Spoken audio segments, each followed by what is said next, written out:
Welcome back for this final session. In this session, I'll discuss the categories staff resources and church growth. Let's start with staff resources. Pastors are always on the lookout for ways to equip and encourage their staff, and you have the books that will help them.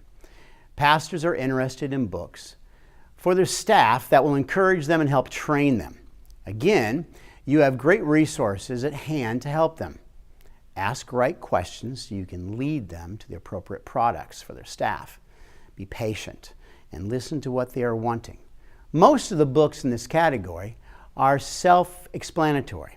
From the titles alone: Church Elders, Now That You're a Deacon, What is a Healthy Church Member, I Am a Church Member, Expositional Preaching, Leaders Who Last, Date Your Wife, and Gospel-Centered Youth Ministry. As a reminder, pastors, ministry leaders, and teachers are human. The best of men are men at best in need of a Savior. Help, pray, and care as you provide books that will help them. They will grow in their trust of you.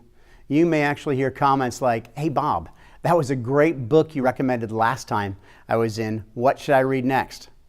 Sometimes a good book on who Jesus is could be just what a staff needs to reorient themselves. I've recommended books like The Deep Things of God or One with Christ to both worship leaders and pastors who are looking for good books on worship and just life in the church. 50 Reasons Why Jesus Came to Die will create a fresh passion and appreciation for what Christ has done for them, and hence help them in their leading of worship and leading in the church. So sometimes think outside the box. What books are you reading that have affected you? These recommendations can often be the best. I encourage you to get to know your customers. Call them by name. This means a lot. When you can say from your heart, "Morning, Pastor Ken, our staff prayed for you today," it will mean more than you know. Not to mention, you just brought them before the throne to request things for them. It would be cool to keep track of those things prayed for and watch for the answers in the pastor's lives. Now, let's look at the church growth category.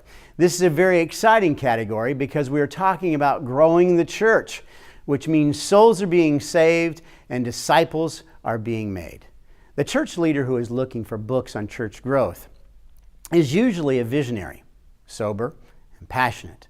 He may be taking over an existing church that needs revitalization, or is part of a church that has been plateaued, or might be a church planter.